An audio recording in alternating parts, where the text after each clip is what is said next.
Welcome to another episode of Behind the Dreamers. I'm Jennifer Loading, and we are talking to the achievers, the creators, the magic makers, and the dreamers. These are our friends, these are your friends, and they are living the extraordinary.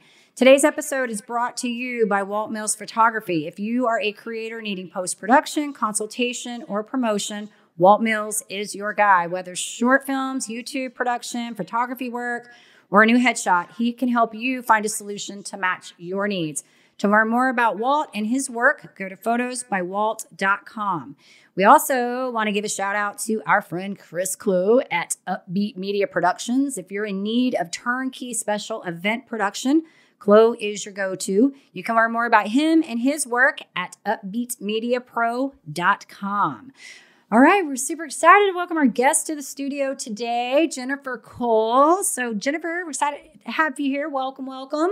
Thank you, Jennifer, and I'm excited to be here. Yeah. It's great being here. Thank you. Well, we're going to tell our audience a little bit about you, and then we'll get jumping into this. Sound fair? Right. We want them to know who you are, right? Yeah. All the amazing things you've done. So JennCole, better known in the industry as JennCole, is a successful entrepreneur and fashion designer of more than 2 decades in the bridal fashion world. She's a fashion pioneer. She opened the doors to the first Black-owned bridal salon in her native state of Mississippi, where she also produced bridal and fashion shows. She honed her craft through the study at the Art Institute of New York City, her work at the Historical Library of the iconic Ralph Lauren, and her work in worldwide travel as a professional tailor with top hat imagewear. She now couples her passion for design with her unrivaled ability to create bespoke pieces that bring every bride's vision to life. And a couple of cool things about Jennifer that I think are really neat. In 2019, she was awarded the Knot Best of Weddings 2020 with the Knot New York and has been featured in the Knot New York Wedding magazine 6 times in 2019 and 2020. She's been featured by International Association of Women and awarded a 2019-2020 influencer for her business and community. She's also a part of one of the biggest bridal showcases in New York, and I'm planning to do some here in the States, or here in Texas. So super excited about what you're doing, Jennifer. And I know she also has an amazing charitable foundation, which I'm sure she'll talk about here. But we want to get you on. So welcome to the show. Thank you so much for having me, Jennifer. Yeah, her bio, Chloe, just so you know, is like 3 pages long. So once again, we had to where do we find all the highlights here, right? So one of the beauties of getting, people like you on the show is that you guys have been around for a while, so you've done a lot of amazing things, and we just have to get what is the best of the best here, right? So super excited. So I want to kind of back this up, talk about how you got into this industry, because obviously you've been doing this for a while, and there's something to say, I think, about persistence and tenacity and sticking with your craft. But I want to know, take us through the beginning of this, how this started for you, in the, were you doing this as a young child? Yes, I was. So basically, my mom always sewed. So at the age of 12, I could pretty much make anything. So I can remember her making uniforms for some of the private schools in Mississippi, and I used to do all the hemming. She did all the sewing, I did all the hemming. So in my mind, I always liked to watch the red carpet events, the award shows. So I was always fascinated by the formal wear and wedding gowns and stuff like that. So basically, I went to school at Alcorn State University in Mississippi, but at that time, they didn't have any fashion classes, for designing. So basically, I took up fashion merchandising. Okay. So after college, I actually opened my own. I got my start doing alterations. So 2 years at home doing alterations, and then I moved into my first commercial building working with a cleaner in Mississippi, which was Martin's Cleaners. So what got me started, after college, I purchased a skirt from a store and didn't realize until that following winter that the zipper was messed up in it. So that's what triggered me to start my own business doing alterations. So I actually took it to a lady, and when I found out what she charged, so I started checking prices. So I tell her to this day, I said, "You the reason I started my own business was because of that skirt." And the zipper, so I started checking the prices. But then during the summertime, I thought I would be slow because I did a lot of work for the school. So in the summertime when school was out, the thing that kept me busy was wedding gowns. So I just decided, if I'm going to keep altering wedding gowns, I might as well sell them. So I started, you know, coming to Dallas. I actually came to Dallas like twice a year for market when I opened my own store.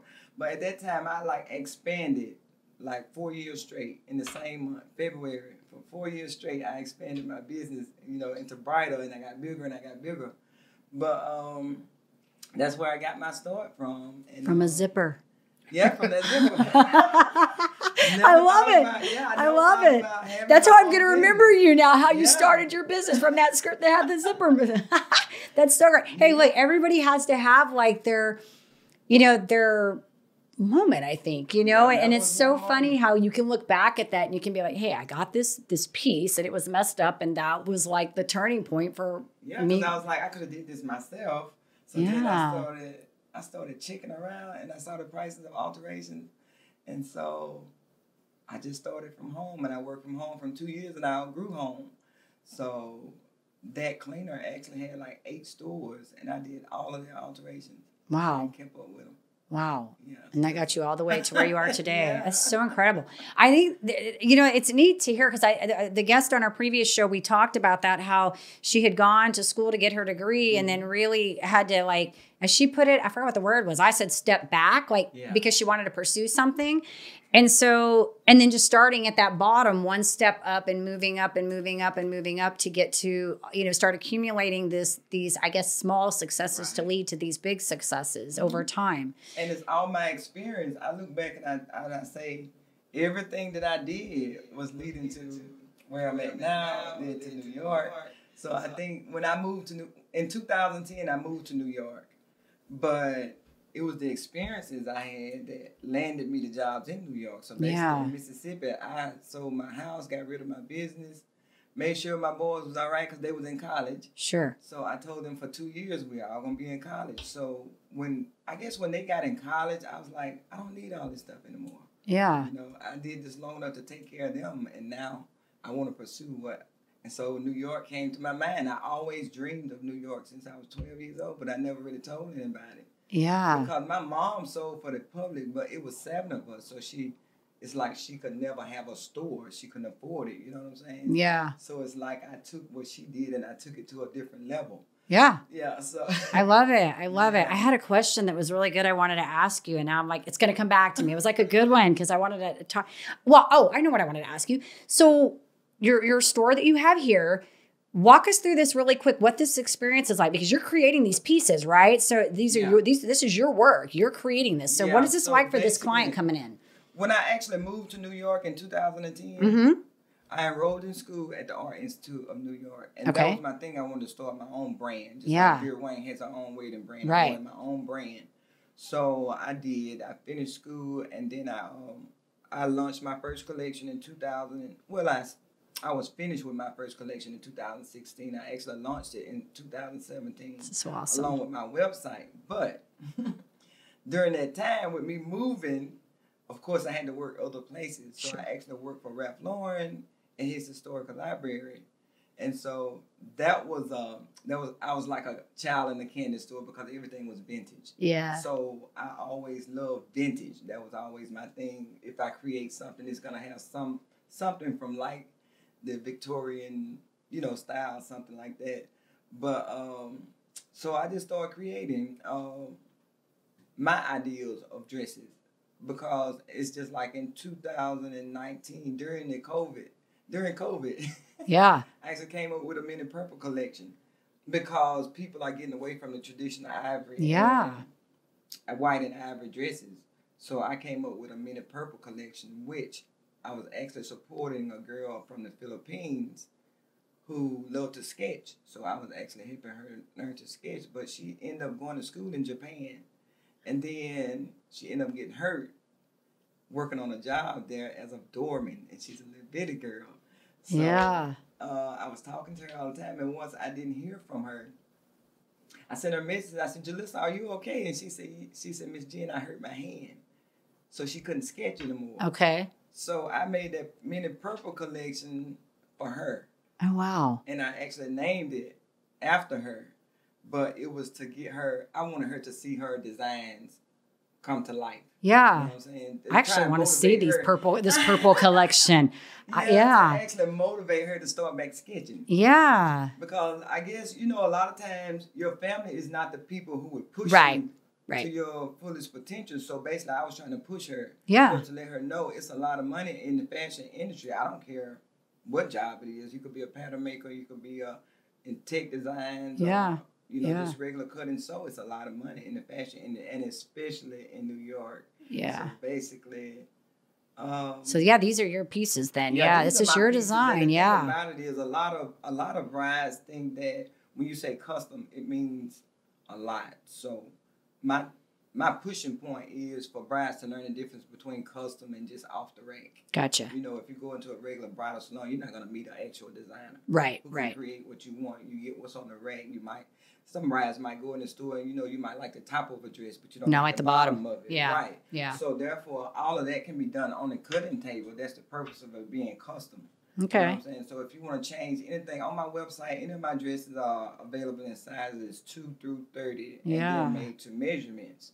So even if you're in a size 12 in one of my gowns by my measuring chart, I still take more measurements than your bust, waist, and hip, which traditional bridal salons do. I'm taking You're doing it all. I'm doing everything. Yeah. You want to make sure it's right. Exactly. Yeah. I love that. Yeah. So my website is actually, because I travel a lot, you know, working, like doing alterations still as a tailor, like for hotels, casinos, resorts, and stuff like that. They'll call me out just to come and do measuring. Yeah. So my measuring system is on point. She's got it. She's got it down. I love how she says that. My measuring system is on point. It is on point. Like she's your person for that. Yeah, she's got it. Yeah, I love it, Jennifer. That's why my wedding gowns are totally different. Yeah.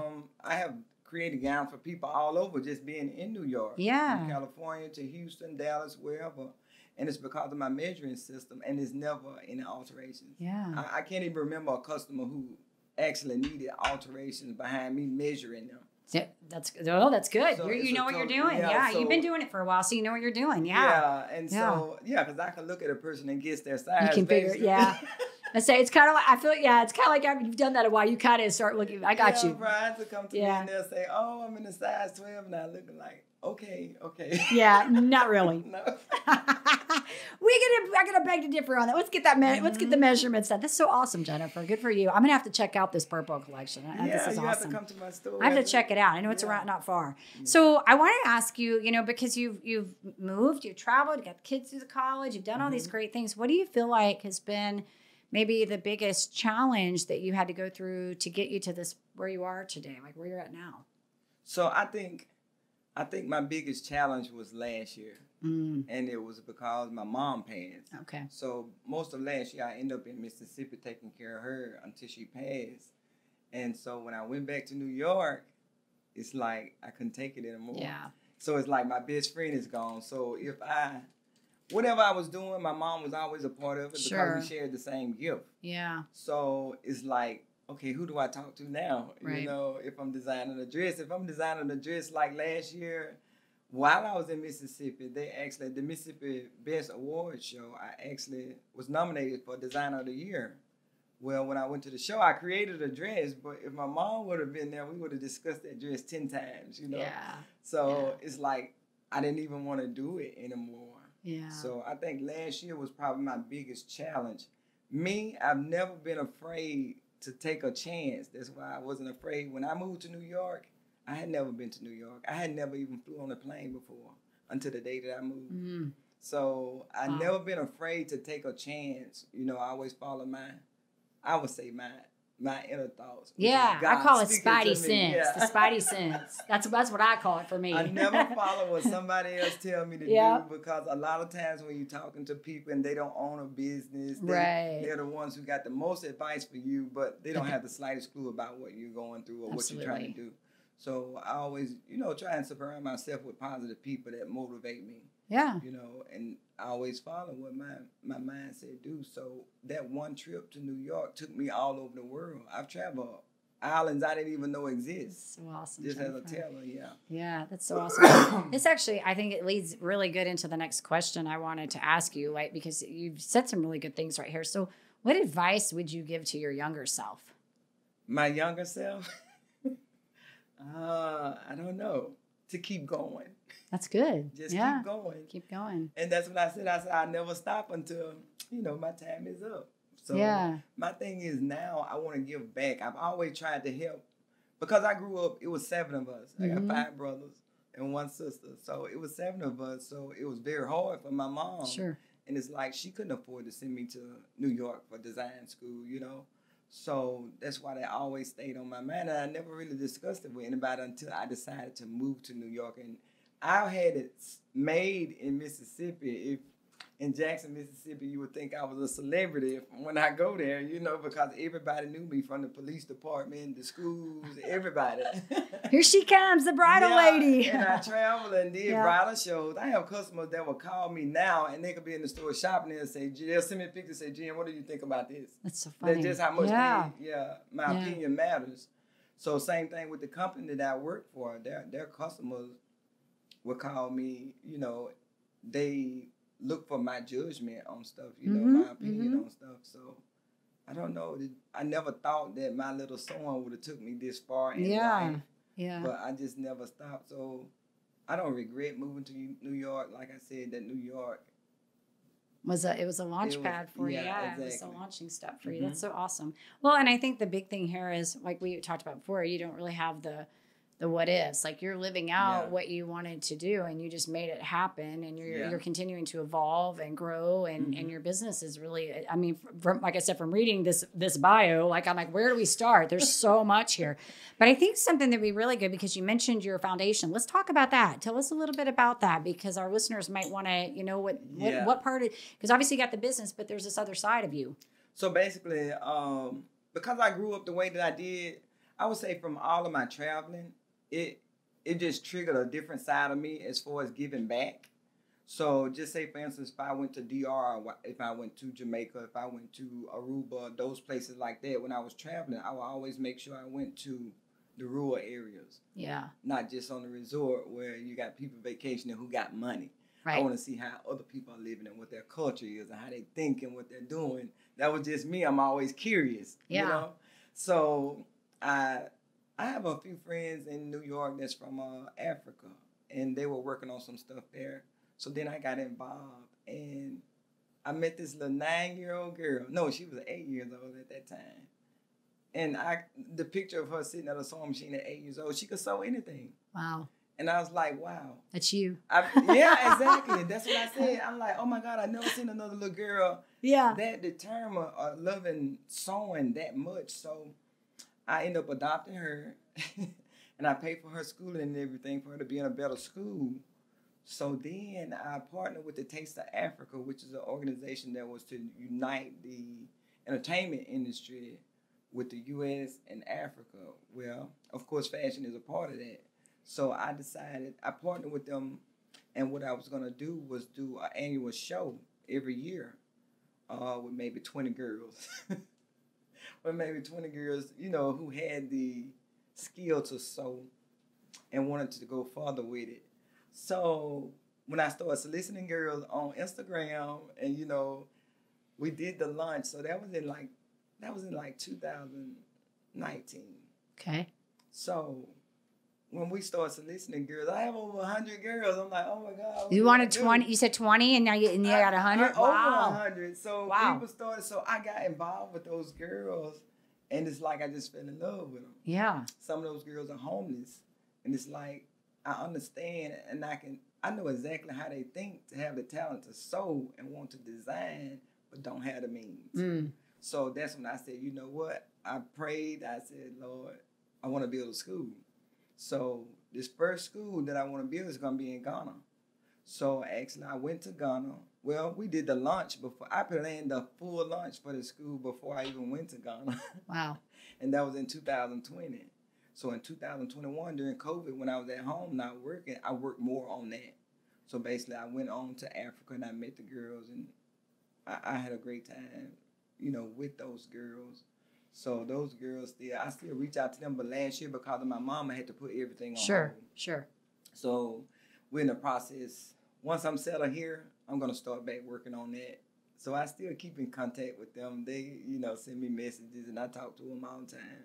That's awesome. So that's What's the name of plan. that organization that you have set up? So the name of it is JennCole Design School. Okay. But after my mom passed, it's like when I went back to New York, I must have cried like 2 weeks straight. Like, okay, what just happened? Because when I was in Mississippi with my family, I was okay and I was doing everything that I know I needed to do. But when I got to New York, it's like I just fell apart. And I'm like, I can't grieve here by myself because I don't have any other family. Sure. There. So I went back home. But it's like after those 2 weeks, it's like something just came to me and said, no, you get up and you pick up where you left off at because that's what she would want you to do and you name that school after her. So I'm going to change the name of that school to my mom's name. Awesome. In honor of her. Yeah. Yeah, awesome. Good stuff, Jennifer. That's so awesome that you're doing that. I think that, you're in a great place where you're able to create that and manifest that. I think that, it's awesome. And not just that. So the school is going to be like a 2-year program for the girls, and during that 2-year program, they will be able to come to the U.S. to see the fashion side here. But my plan was to build the first school in Ghana. Yeah. A second school and mass production facility in New York. But now that I'm in Dallas, now you're rethinking your plan. It's gonna be it will have to be here in Dallas. Yeah, makes sense. Well, it's a good place. Yeah, and it's a good place. It's a great place. So you have to keep us posted on how that's coming along for you. I know I'm obviously, whatever you set your mind to do, you're doing and you make happen. So I have no doubt you're going to get it done. You'll make it happen. I haven't known Jennifer very long, Chloe, but I can tell you just from what I've listened to. And it was funny because somebody else told me I needed to talk to you. Was it Brooke that mentioned that? She said I needed to talk to you. And I'm like, she just was a friend from networking. Was telling me stuff about you, and I'm like, what? Let me talk to her. Brooke is the best. Yeah. It's so crazy so how I ended up in Dallas, let me tell you how I ended up in Dallas. So before I moved to New York, my second choice, my thing is I outgrew Mississippi. Yeah, sure. So my second choice would have been Dallas. Okay. So before COVID, I was actually thinking to buy a house in Dallas, but not move yet. Okay. But then COVID happened and I stopped. So anyway, after I went back to Mississippi, and I was there like 6 months, I thought about opening a store on the Gulf Coast, but then I said, nobody's making money on the Gulf Coast but the casinos. Yeah. So my son had a car accident in February, and I had to come here and see about him because he had fractured his leg and he had a bad head injury, so he couldn't work, and he's a personal trainer. So I ended up over here for that. And after 2 weeks, you just stayed here. I was like, I'm not going back. She became a Dallas now. I did. She decided to stay. I'm like, oh my God, I forgot how busy Dallas is. It is busy here. Yeah. It's a good place to have a business too. Texas is a great place to. And everything is a whole lot nicer, a whole lot cleaner. Yeah. It's like I fell in love with it. More friendly. Yeah, more friendly, exactly. Be friendly people. Most of us are. Not everybody. Most of us are friendly. Yeah. So good, Jennifer. So good. This has been awesome. Chloe, I think we need to ask her some fun questions. What do you think? We're gonna change it up a little bit. Sounds good to me. We gotta ask some fun. Okay, I'm gonna start off with the travel one because you mentioned early on in the show. These, by the way, are supposed to be rapid fire. They're meant to be short. They're not always short, but we try. Okay. We try really hard.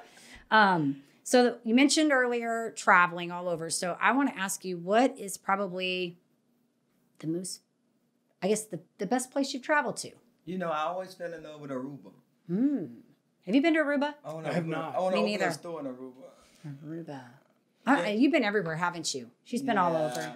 Every time I hear Aruba, though, I just think of the Kokomo song. Oh. Aruba, Jamaica, come on, I want to take it. We need to play that. We should, every time somebody says that, we should just play that song, right? Like, oh, here we go, Aruba. Yeah, Aruba. Other than Africa, I really enjoyed myself in Africa. I actually have a house in Africa. Do you? Yeah. Very cool. So after I came here, I'm like, where are all my summer clothes? They're in Africa. They're in Africa. What a problem to have. She's like, my summer clothes are all in Africa at my house. Yeah. It's so great to be worldly, right? To be able to travel. I don't have that problem, Jennifer. Yeah, so. I left. Well, funny story. When I went on vacation, I had packaged all my. This is a terrible story, actually. I had packaged all my dirty clothes up in a bag, put them in the back of the car, and somehow they ended up in the trash can. And so I get home and I get ready to wash my laundry. It's like we were there for a little while. Some of my workout clothes, some of my good shorts.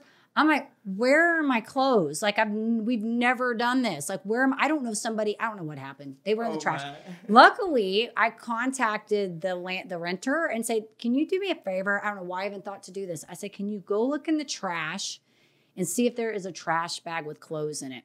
Sure enough, my clothes were in the trash. Oh, you got lucky. I got lucky. She shipped them to me. That happened to me in my home in Monaco. Yeah.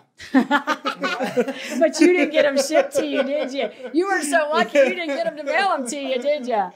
No, I was like, man, I don't even know what the odds were on that. But yeah, what a problem to have. Like, you just got to buy you some new ones, Jennifer, right? Yeah. All right.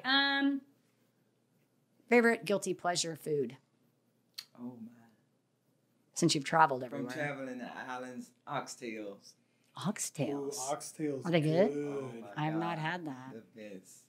So there's a place right down the street that is all I don't want to say it's all Nigerian cuisine, and it's called Fusion Vibes. Really good. And then if you want to get good oxtail, you just go to like Sweet Georgia Browns, or you go to. Really? Okay. I've never had or it. You can go to Elaine's. I'm gonna have to check it out. They do Jamaican stuff. They do Jamaican. Yeah, the Jamaican. I love the Jamaican. You like it? Oxtail. Yeah, I haven't had that. I'll have to try it.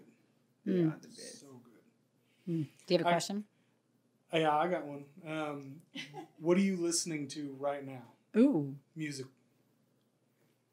What am I listening to? Gospel. Most of the time. Okay. Yeah. Who are some of your favorite gospel artists? CC Wine. That is funny that I do you know. mentioned I do that. know that one. Yes. I did a tour with the Winans. It was BBCC, the whole family. They did a tour, and it was called "What's Love Got to Do with It?" Yeah. And it was like a little tour they did, and I did that for them. God, that was like early 2000s. And I really love her new song, the "Believe for It." I love that song. cool. But when I did the launch in Africa, there's I call her my daughter. Yeah. And she's a gospel singer there. Her name is Diana. So she had just did a song, and the name of it was Believe. Okay. So she ended up coming to perform at the launch that song. And oh my God. So I wasn't even there, so they had me on the big screen. Yeah. So when she started singing that song, I started crying. Wow. I started crying, and then I could hear somebody sniffling, like on the. And I'm like, okay, that's not me they're hearing. Like the camera's on hyper, yeah. So it was the girls. Oh my God! So it was her singing that song was perfect for the event because the girls was like, now they have some hope. So it was very touching. I'm serious. Yeah. So then the media got me on camera. And when I knew anything they had posted, designer JennCole cries. It was stupid. I'm like, no, they didn't just post They did not just do that. No, they did not just do that. Okay, I'm going to ask the concert question because I want to ask this one. What's the first concert you ever attended? Prince. You just scored brownie points over here. That's his favorite artist. Yeah, it was nice. What year was that? Oh my God, You know? I don't even remember. So long ago, huh? Yeah, that was so long ago. Yeah, Prince. That's probably Prince. I don't think the only other concert I ever went to was LL Cool J. LL Cool J. I'm bad. Very He cool. actually had a car on the stage. Yeah. Too fun, Jennifer. Too fun. You've done a lot of great things. I'm excited I definitely want to see some of your work. I want to look at it, but I think you're doing some incredible things. You've done a lot of amazing things, and it's going to be fun to watch as you continue to evolve your line and just what you're doing here in the Dallas area. So for our audience, definitely, if they're in need for bridal wear, customization, they need to come see you. And alterations. So basically, everybody knows me like I said, if I don't sell not one wedding gown, alterations have always paid the bills. So I do alterations for male, female. Okay. It doesn't have to be bridal. Sure. That's good to know too, because I mean, I don't have too much, but Most men have to have their pants hemmed. If you're buying a suit, it has to be hemmed. So I do tailoring like for altering. Most guys want their suits more fitted now, so I do all of that. Yeah, yeah, because they'd be too wide here and the pants not be long, they're too long, whatever, Exactly. right? They're backwards. Yeah. They got to have bigger on the waist, shorter legs, and the pants are never right, right? Yeah. They're never right. That's so good. Well, Jennifer, if our audience wanted to learn a little bit more about you, your work, all that good stuff, where do we want to send them? Well, they can go to my website or they can come to my location and check out my Okay, well, tell us both. Tell us the location and tell us your website. My location is 2201 Midway Road, Suite 102. That's in Carrollton. Okay. It's actually right at the corner of Midway and Keller Springs. Oh, I know where you're at. Yeah, That's you're in not far. Northeast Yeah, I know where you're Central. at. Yeah, Mhm. yeah. So I actually pushed didn't realize you myself were to that be close. open. Yeah, I pushed myself to be open on my birthday. So I actually did just soft opening on my birthday, June 29th. But my grand opening will be August the 18th, starting at 10 o'clock. They'll do the Okay. ribbon cutting. Very cool. Yeah, with the chamber. Midcrest. What is it? Metro Crest? Yeah, Yes. Metro Crest. Metro Yeah. Crest chamber I know where is you're the at. building. Yeah, you're not. Actually work at LA Fitness right up the road from there. I know where you're at. Yeah. So yeah, very cool. Well, congratulations yeah, on and that. then my website, Yep. of course, is www.JennCole.design. Okay. Not .com, but Dot .design. design. But because I did so much in New York, actually the wedding salon bridal showcase, I've always participated with that. So people can just Google JennCole. Yeah, and they'll find you. A lot of stuff will come up. Yeah. Just Google her. She's gonna Yeah. come up. They will find you. I'm excited for you, Yeah. Jennifer. You're doing awesome stuff. So I'm And glad. the school, if people want to see what I've been doing, with the school in Africa, it's JennColeDesignSchool.com. Okay, and I'm sure that But they can. that'll pull up Yeah, too. I was gonna say they can find you once they Yeah. go. They'll be. I'm sure you got it all. We'll make sure when this goes out too that we have the website linked on there and Yeah. get you tagged so they know how to connect with you. But All right. yes, to our audience, just go look her up. You'll find her, right? Yeah. She's been around a while. You can't miss JennCole, right? Yeah. So this has been awesome. We do want to say, of course, to our listeners, if you enjoy our show, please be sure you give us a rating, both on iTunes and Facebook. We can't do this without you. Hit the subscribe button on YouTube. And we want to leave you guys with a final thought. In order to live the extraordinary, you must start, and every start begins with a decision. You guys take care, be safe, and be kind to one another. We will see you next time.